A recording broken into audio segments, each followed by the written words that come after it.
اچھا اب جب زمین پر تشریف لائے حضرت اسرائیل علیہ السلام وہ مٹی لینے کے لیے، تو پوری روئے زمین، ذرا غور کیجیے گا، اللہ کی شان دیکھیں، آل اراؤنڈ دا ورلڈ جتنی ارتھ ہے نا، سب کی جو اوپری پرت ہے، اوپر کی مٹی کی تہ ہے، وہ چھلکے کی مانند اتر کر آپ کی مٹھی میں آ گئی.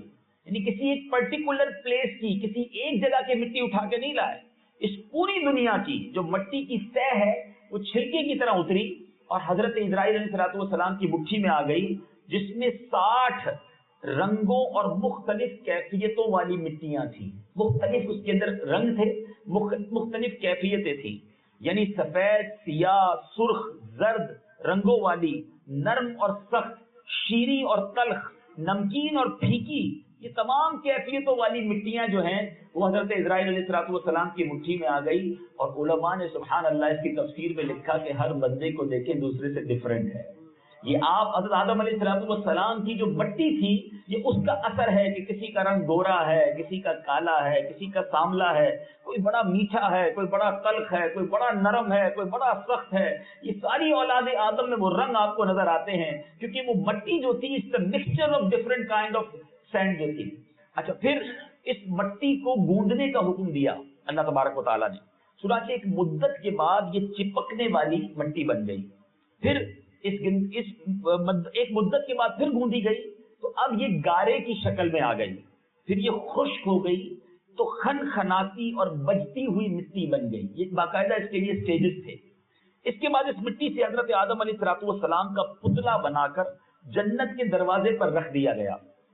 اب جب فرشتے اس کو دیکھتے تو تعجب کرتے کیونکہ اس سے پہلے کبھی ایسی مورت، کسی کو ایسی صورت دیکھی نہیں تھی. پہلا ہی ایسا چہرہ تھا، پہلا ہی ایسی کوئی چیز تھی. اچھا حضرت آدم علیہ السلام کی ابھی اس جو مورتی تھی یا مورت تھی اس میں روح نہیں ڈالی گئی تھی. تو فرشتے گزرتے جنت کے دروازے سے اور دیکھتے کہ یہ کیا ہے. پھر میرے بیچ اسلامی بھائیوں اللہ تعالیٰ نے روح کو حکم دیا کہ اس پتلے میں، حضرت آدم علیہ السلام کا جو پتلا تھا اس میں داخل ہو جاؤ. اب جب روح داخل ہو کر آپ کے نتنوں پر پہنچی، آپ کی ناک کے قریب پہنچی تو آپ کو چھینک آئی. اور جب روح زبان تک پہنچی، پہلے تو چھینک آ گئی، اب ناک سے یہ روح جو ہے زبان تک پہنچی تو زبان نے بھی اب پاور لے لیا، زبان بھی گویا ایکٹیو ہو گئی. تو سب سے پہلے چھینکنے کے بعد حضرت آدم علیہ السلام کی زبان سے جو لفظ نکلا وہ نکلا تھا الحمدللہ. یعنی گویا انسان کی طرف سے سب سے پہلا ذکر جو ہوا وہ ذکر ہی تھا الحمدللہ، اللہ تیرا شکر. ایک اور بات پتہ چلی کہ چھینکنے کے بعد جو ذکر کرنا ہے، چھینک کے بعد جو ہم نے کہنا ہے وہ الحمدللہ کہنا ہے. سبحان اللہ. حضرت آدم علیہ السلام کی کیا شان ہے. آج حکم یہ ہے کہ ایک مسلمان کو چھینک آئے وہ الحمدللہ کہے تو سننے والا یرحمک اللہ کہے. ٹھیک ہے، مگر وہاں تو کوئی دوسرا تھا ہی نہیں. حضرت آدم علیہ السلام نے جب الحمدللہ کہا تو اللہ نے جواب دیا یرحمک اللہ، یعنی اللہ کی تم پر رحمت ہو، اللہ تم پر رحمت فرمائے. وہ آنسر دیا تھا اللہ سبحانہ و تعالیٰ نے. بہرحال اب اللہ تبارک و تعالیٰ نے کیا فرمایا، سبحان اللہ، ذرا سنیے گا. حضرت آدم علیہ السلام سے رب نے فرمایا اے ابو محمد آدم، میں نے تم کو اپنی حمد ہی کے لیے بنایا ہے. پھر رفتہ رفتہ پورے بدن میں روح پہنچ گئی اور آپ زندہ ہو کر اٹھ کھڑے ہو گئے. اچھا ترمذی اور ابو داؤد شریف کی حدیث ہے اور یہ تفسیر ساوی میں بھی موجود ہے کہ حضرت آدم علیہ السلام کا پتلا جو ہے جس مٹی سے بنایا گیا، چونکہ وہ مختلف کیفیتوں کا تھا، مختلف رنگوں کا تھا، تو اس کا جو عکس ہے، اس کا جو رزلٹ ہے، اس کا جو ثمرہ ہے، آج آپ آل اراؤنڈ دا ورلڈ، آپ امریکہ جائیں تو آپ کو گوڑی چمڑی والے لوگ ملتے ہیں، افریقہ جائیں تو سارے بلیک ملتے ہیں، پاکستان اور انڈیا میں آئیں تو ہم سانولے رنگ والے نظر آتے ہیں، چائنا میں جائیں تو عجیب و غریب چہرے، جاپان میں جائیں تو اور عجیب. تو دنیا بھر میں جو یہ مختلف رنگ، بال کسی کے بلونڈ ہیں، کسی کے گولڈن ہیں، کسی کے ریڈ ہیں، کسی کے بلیک ہیں، یہ وہ حضرت آدم علیہ السلام کی تخلیق جو مختلف مٹیوں سے ہوئی تھی، یہ اس کا اثر ہے کہ آج آدم علیہ السلام کی اولاد ہوتے ہوئے نیچر وائز بھی، کلچر وائز بھی اور لکنگ وائز بھی لوگ ڈفرنٹ ہیں دنیا بھر میں. تو یہ کوئی نئی بات نہیں ہے. علماء نے قرآن سے ثابت کیا ہے کہ یہ تخلیق آدم میں جو مٹی، جو ڈفرنٹ مٹی جمع ہوئی تھی، یہ اس کا امپیکٹ ہے جو ہم اپنی آنکھوں سے دیکھتے ہیں. سبحان اللہ. اب قرآن مجید فرقان حمید میں یہ واقعہ کہاں ہے؟ اب اگلا سوال یہ ہے کہ یہ واقعہ قرآن سے بیان ہو رہا ہے، تو اب اگر آپ چاہیں تو اسے نوٹ کر لیں. قرآن مجید میں سورہ آل عمران میں